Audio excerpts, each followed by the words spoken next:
Hallo und willkommen zurück. Hier ist der Leviathan 2. Und ja, wir machen weiter in Soul Sacrifice Delta. Und die Frage ist, wo machen wir weiter? Wir haben bei den magischen Taten im Moment noch Sanktuarium zur Auswahl, wo es glaube ich noch Lenixions Reue Beginn und Lenixions Reue Schluss. Das sind also nur noch Story. Okay. Ich glaube aber, ich werde Grimm heute machen. Wenn die Mission relativ schnell geht, dann werden wir vielleicht noch die Story nachschauen von Lenixion, aber sonst, ja, haben wir zumindest mal Grimm auch fertig. Und ich hoffe, dann geht's offener weiter. Bisher waren ja unsere Möglichkeiten recht beschränkt. So, mal schauen, was das Rotkäppchen so zu erzählen hat. I really should have known. For I knew the tavern where we met was a favored haunt for their numbers. Consider this my thanks. A plume of white smoke rose from behind her. It engulfed the area in an instant. My mind felt bathed in white. I collapsed into the sensation. A strange voice echoed from nowhere in particular. For a suitable price, your wish will be granted. A white vessel.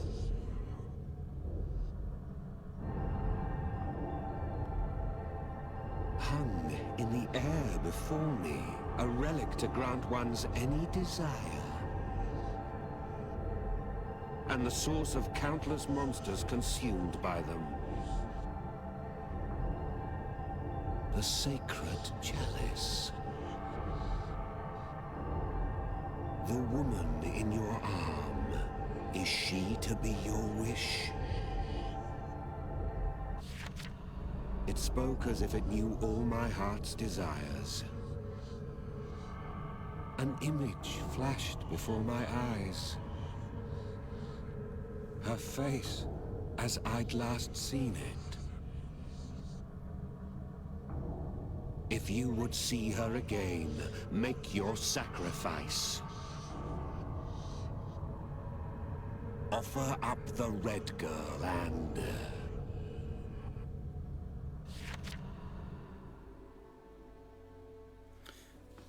Okay. Ich soll Similia töten.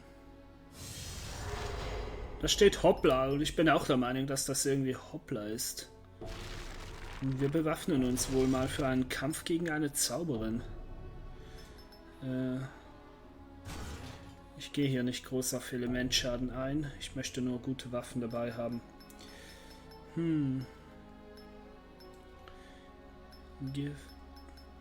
Was wäre noch gute Waffe gegen eine Zauberin? Ich könnte die Egelblüten. Explodiert bei Heilung. Wenn sie sich versucht zu heilen, könnte ich sie damit erledigen. Die Frage ist nur, heilt sie sich überhaupt? Das ist ein toter Slot, wenn ich etwas reinwerfe, das ich gar nicht brauche. Das hier ist zu präzise, um es irgendwie einfach so einzusetzen. Ich möchte mal den Baumspeer ausprobieren. Das wird genug Option sein. Dann tut's mir leid. Vielleicht kann ich sie ja retten. Und nicht opfern. Ich bin nicht wirklich vom Kelch begeistert. Oder ich kann sie grimmen. Ich versuche sie zu grimmen. Weißer Rauch am klaren Himmel. Eine rot gekleidete Similia blickt zu mir. Wenn sie geopfert wird, werde ich dann Sortiara wiedersehen?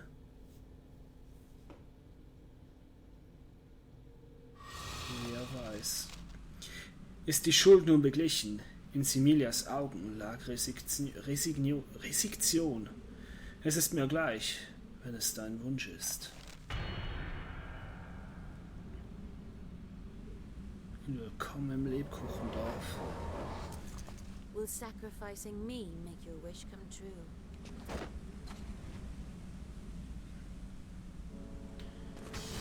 Wir wissen, dass es seinen Wunsch nicht wahr machen würde. Autsch. Wow. Du, wieso kann ich dich nicht anvisieren? Okay, ich muss draufbleiben bei ihr. Okay, nehmen wir den Speer deiner Großmutter. Oder des Mannes, den deine Großmutter gefressen hat.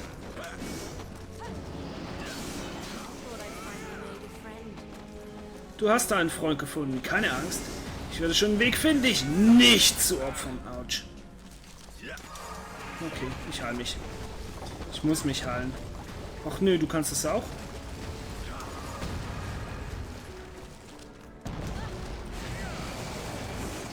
Gib mir den Pflanzenspeer.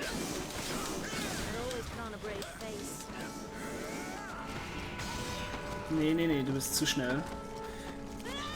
Es macht keinen Spaß, mit dieser Musik im Hintergrund zu kämpfen. Ich hasse dich nicht. Du bist eine coole Partnerin gewesen, auch wenn du mich nur ausgenutzt hast. Naja, ich denke, gegen Ende wolltest du mir helfen.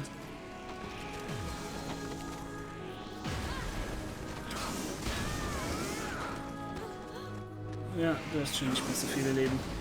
Komm nur näher. Wow, das ist... Ach, die haben alle einen anderen Spezialangriff. Da muss ich die anderen noch ausprobieren.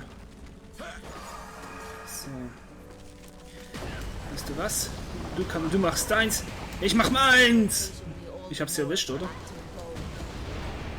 Ich glaube, ich hab's sie erwischt. Irgendwie wäre es hier passend, den Ignis einzusetzen, aber ich habe keine Lust dazu.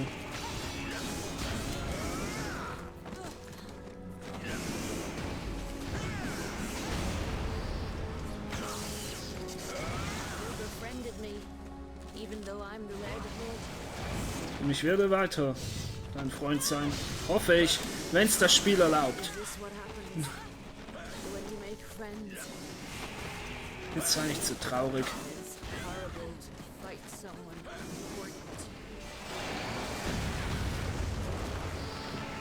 Ist zu weit weg. Oh, ich möchte sie so gern mit diesem Speerangriff treffen.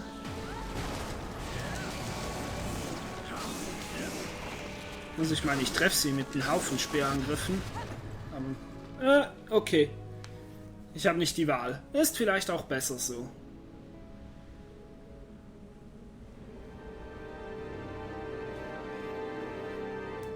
Hoffentlich opfert er sie nicht. Das wäre nicht das, was ich tun würde.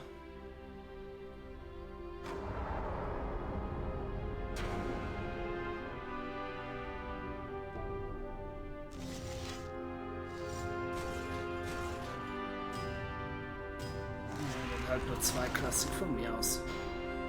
Donnerei, Donnerfaust. Jetzt habe ich wenigstens eine Donner-Nahkampfwaffe, auch wenn es nicht die ist, die ich gerne hätte. Urgestein.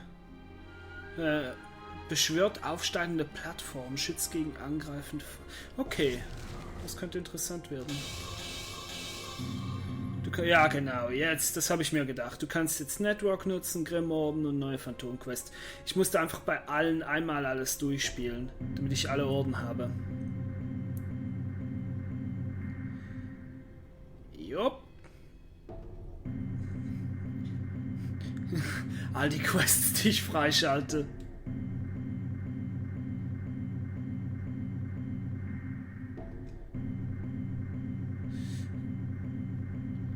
Autsch. Wie viele? Wie viele Quests habe ich da gerade freigeschalten? Ja, und Intelligenz hat 5 erreicht. Cool. Ja, ich speichere.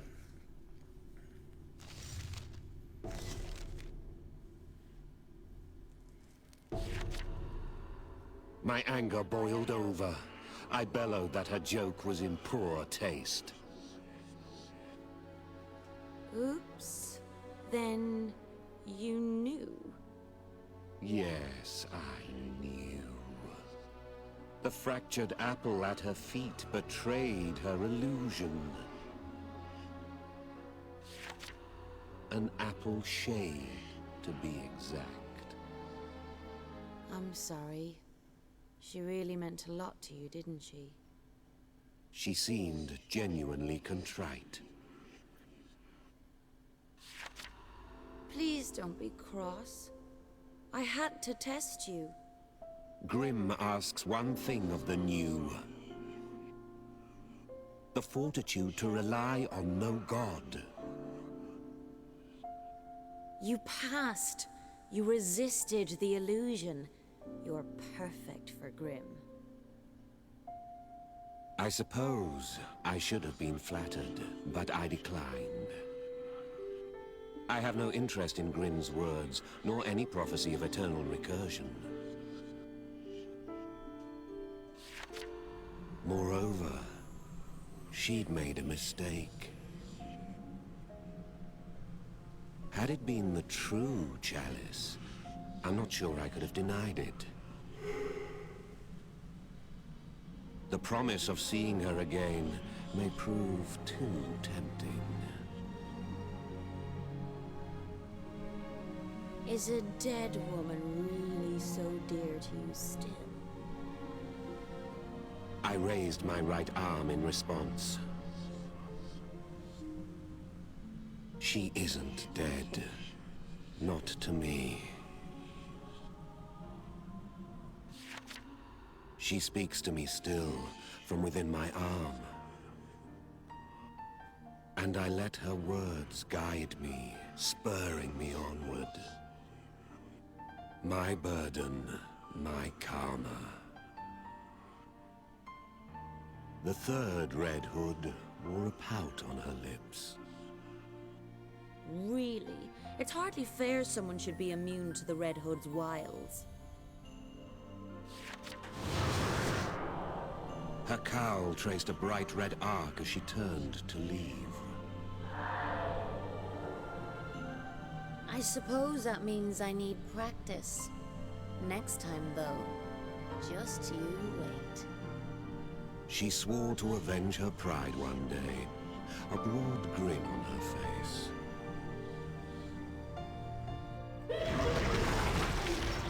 A change has occurred on one of the pages. Have a look.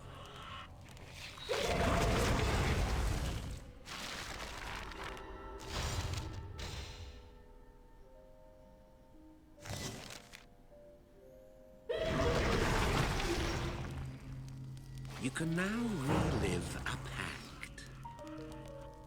Rewrite your affiliation to experience quests as a member of another group. But remember, the author of this journal will always be a sorcerer of Avalon.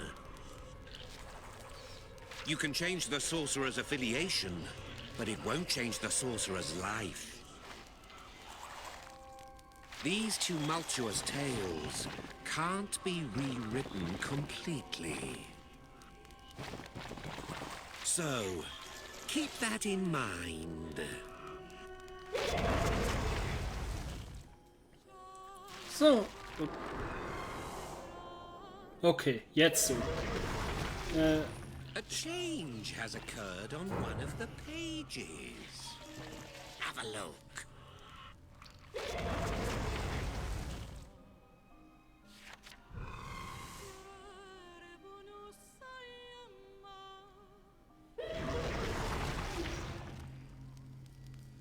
Okay, jetzt darf ich anscheinend wieder spielen. So, ja, wie schon mal gesagt, ich wollte gern noch Grimm anschauen. Neutralität in allem. Möge der Mensch Herr der Geschichte sein. Punktebasis. Vorgegeben. Mit Glück gibt es eine Belohnung. Eine Bonusbelohnung. Opfer stärkt Magie. Rettung. Erneuert Gesundheit. Schicksal. Erneuert Opfergabe. Ich glaube, ich werde ein Mitglied von Grimm. Ich habe hier irgendwie das Beste von beidem. Ja. Man muss halt für manche Sachen seinen Preis zahlen. Blutnutzer Livia. So. Und dann haben sich die Warnchroniken umgeschrieben. Wir können jetzt die Geschichte von Magusar erleben. Aber noch möchte ich nicht. Es gibt noch viele magische Taten, die wir machen können. Magusar ist etwas, das wir immer mal wieder anschauen können. Ich frage mich, was Alices erweitertes Labyrinth ist. Dann löscht dieses Monster aus. Alice. In Alice Höhle. Okay, nein. Was haben wir denn in Grimm noch neu? Die verlorene Stimme. In Avalon haben wir nichts Neues. Ach, doch, warte mal. Hier unten. Schnitter Finsternis. Der auch. Hui, du hast da aber ganz schön viele und du siehst auch sehr angenehm aus. Ja, nichts, was ich im Moment in Angriff nehmen möchte. Was hat Sanktuarium? Fluch des Narzissmus. Auch nichts, was ich tun möchte. Dann Grimm. Die verlorene Stimme. Wie viel... Du hast auch viel zu viele. Kalem. Okay, also ich denke von Grimm, Avalon und Sanktuarium werden wir für uns für eine Weile fernhalten. Wir können die normalen Pakte anschauen. Das sind quasi einfach die Quests ohne... ja, die Quest ohne Story dazu. Also wir können hier einen Goblin töten. Fette Abteilpfanne, das ist einfach eine Harpie. Felswüstenroller ist ein Gargoyle. Könnte interessant sein, einen Gargoyle töten zu gehen. Auf sandiger See. Teuflische Stadtzerstörung ist ein Krake. Furiose Frostfeinde ist auch ein Frostgoblins anscheinend auf sandiger See. Seelensplitter suchen.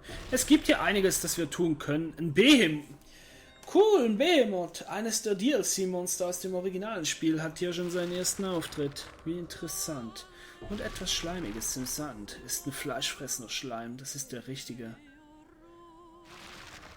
Okay. Herr der Besonnenheit sind die schwereren. Ich muss das alles noch überlegen. Das andere, was ich mir gerade noch frage, ist, einige Jahre später hat... Das wäre eine Möglichkeit, dass wir zuerst mal ein bisschen mit Magusar spielen danach. Ich meine, wie wir hier unten sehen, hat er noch einiges an Story, die wir sowieso noch mit ihm erleben werden. Dementsprechend, ich glaube, das Reale ist das auch noch mit Magusar. Ich denke, ich werde jetzt noch Sanktuarium, die ketzerische Retter, Linixions Reue und Relixions Beschluss vielleicht noch anschauen. Die Zeit könnte reichen, muss aber nicht. Mal schauen.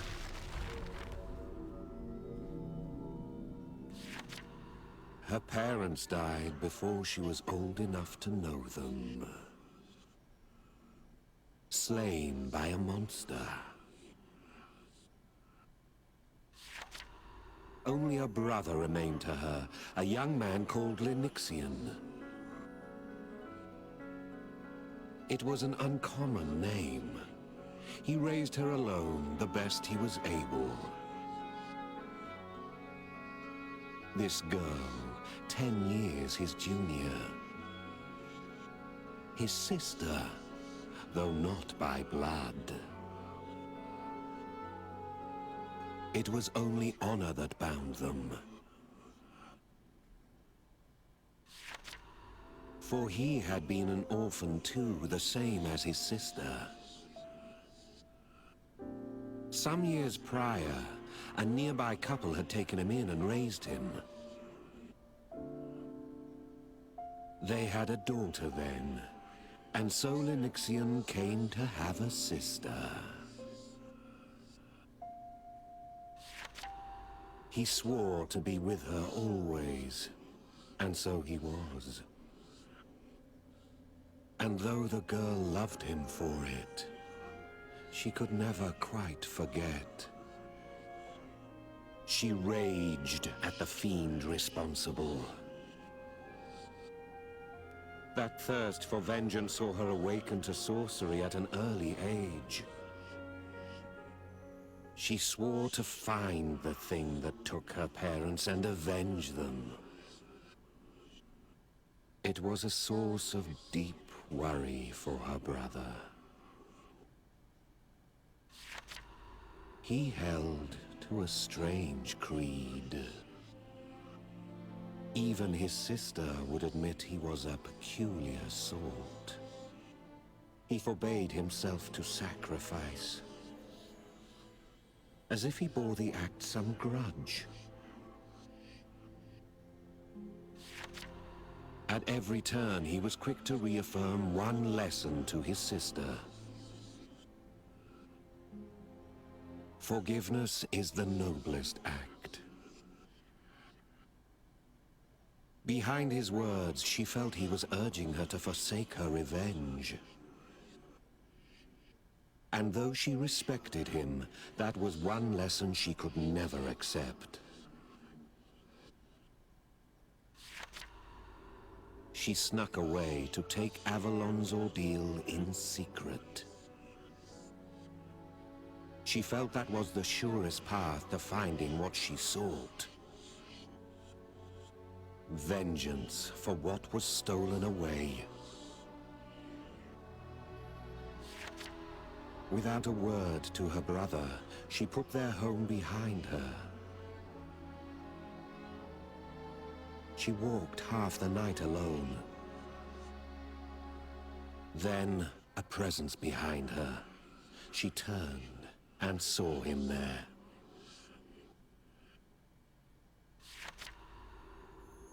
It was no monster that killed your parents.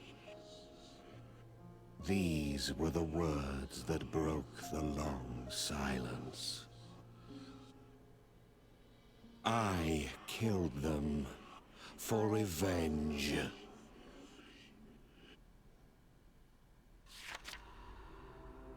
She was still an infant then.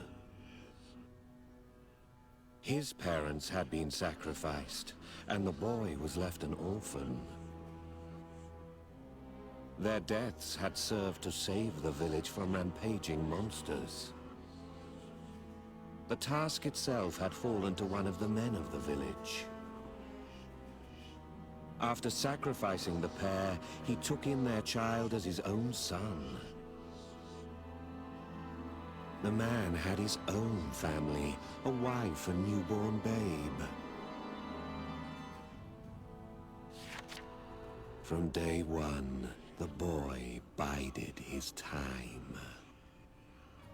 His was a warped vengeance.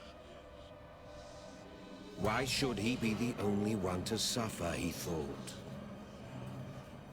He could move on if only someone else knew his pain. But who? A perfect candidate was close by. The daughter of his parents' killer. And so, he had his vengeance. He sacrificed the ones who took him in, and orphaned their girl. All to look upon someone the same as he, and find some peace. With understanding came outrage. The fiend she sought had lurked under her roof this whole time. He'd stood by her, smiling. Because he could not hurt alone. And so he shared his woe with her. Her anger exploded in a feral scream, and she charged at him. He made no move to defend himself. He willingly took her retribution.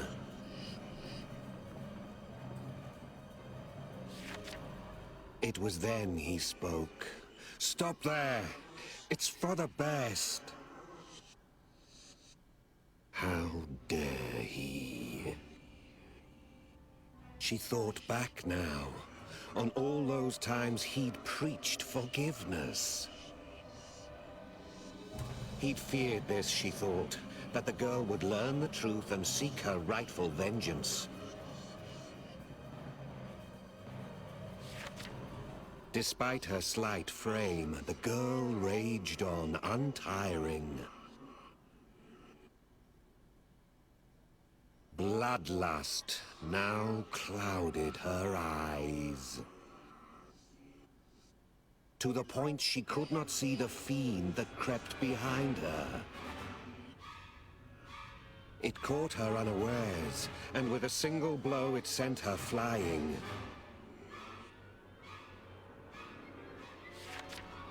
Her brother dragged his broken body to her side. And then he placed his hands upon her. He meant to sacrifice her like he had her parents. She shoved the bloodied boy away. He stumbled ever closer to the fiend. The monster's attention diverted from her, and she ran.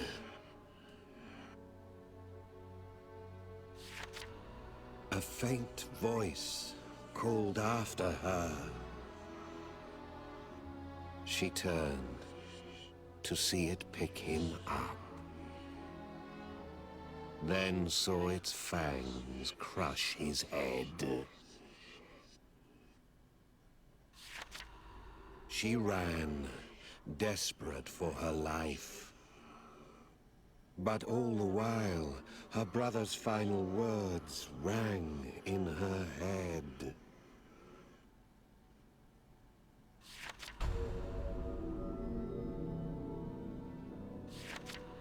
Soon, she found herself at the door to the home they shared. It was then, as she searched for something to staunch the bleeding, that she found it. A stack of journals in a drawer. Written in her brother's hand. She could scarcely bear to look at them. Absent parents sorely missed, loss, rage at the one who took them. It was the same, all of it. She felt the same as he had all those years ago. And now she felt the same as him, once his vengeance was done. His writing wavered. One page after the next, he confessed his guilt, his agony. By sacrificing her parents, the boy had come to understand. He'd had no choice but to, once their souls lay inside him. The depths of guilt that weighed upon the pair he slew. They had even resolved to end their lives as penance. But each time they desisted, unable to leave their boy alone.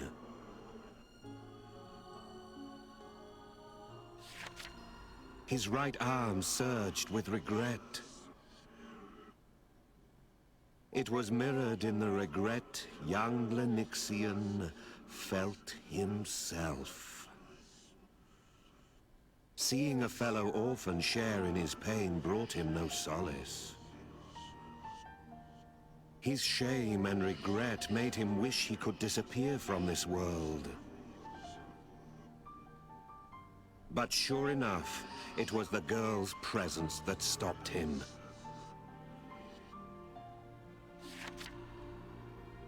His journals repeated one phrase. Why did I not realize sooner? Until someone elects forgiveness, the cycle of hate is never broken. Indeed, as she read his words, the girl felt his same guilt. He'd always preached forgiveness. Not the sort that applied only to him, not a convenient absolution for his crimes. It was a lesson born of regret, the choice he'd failed to make.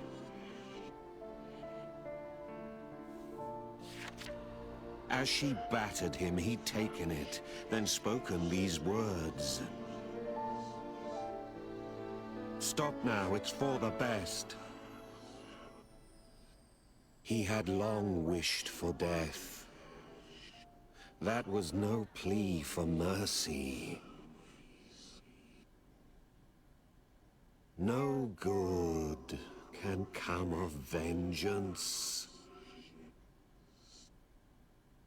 It was a plea that the sister he loved be free from this pain he lived with.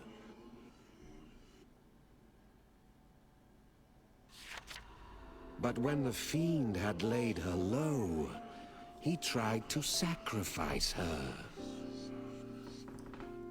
Or had she somehow misunderstood?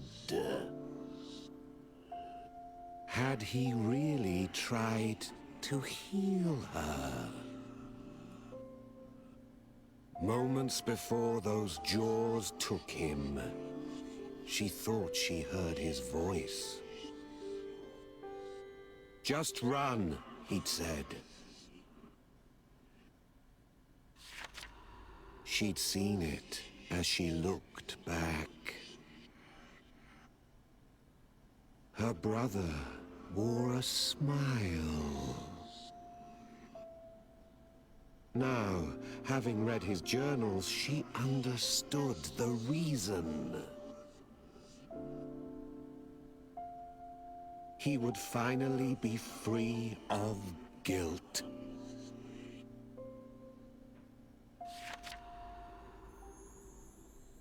Now at the journal's end, the girl sat holding her knees and wept. Just as he'd written, beyond revenge, only emptiness awaited. Why had she not forgiven him? Her brother's words perfectly framed the girl's emotions. She began to claw at her breast, as if to scrape away her guilt. A spiral of hatred. An endless black chain bound tight around her body. As her parents and her brother had before her, she thought to end it. But each time she saw his face and could not follow through. If she died here, what meaning did his suffering have? For what had he persevered and raised her?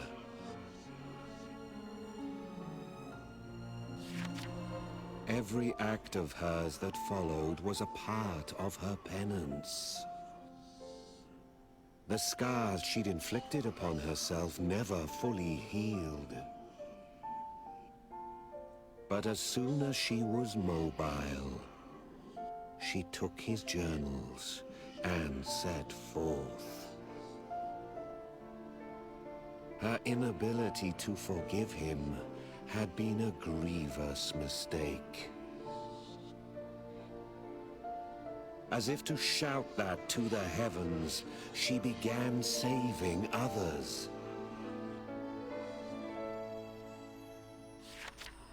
To do what she had not that night. If she could just go back, she would forgive him. And so she saved others now. Each fiend she crossed, she saved. Not because she wished to, but in doing so, she found some forgiveness herself. Some atonement. She felt her actions could undo her past wrongs. In time, she found companions. Kindred spirits who gathered around her cause. The value of forgiveness was something her brother had found at the bottom of self-hatred. His creed resonated now in the hearts of these new allies. She took up her brother's name, for the credit for this philosophy of forgiveness went to him, she felt. In turn, she cast her own name, Sympatha, away. She appended her brother's journals, making a new book. A bloodless world, she called it, and it became their scripture. Those who wallow in anger are not saved by revenge. Only forgiveness. Word spread not long after. A new group had arisen, and the name Sanktuarium ran far and wide.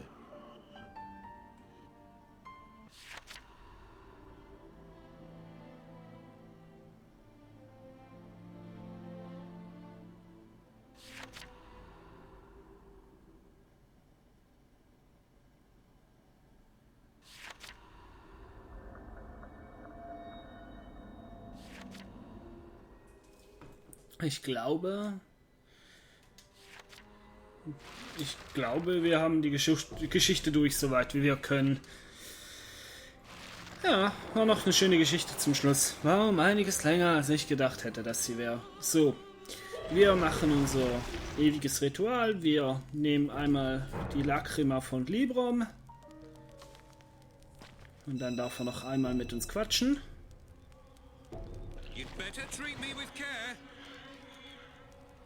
I like to keep tidy, so don't rub your grime onto my pages. So, und damit bedanke ich mich herzlich fürs Zuschauen. Ich denke, dass die Geschichte hier am Schluss ausreichend ist, um nicht noch eine Monstergeschichte hinzuzufügen, sonst wird das Video nur überlang. Dementsprechend wahrscheinlich beim nächsten Mal wieder eine Monstergeschichte. Ich hoffe, ihr schaltet auch dann wieder ein und in diesem Sinne, hoffentlich bis dann.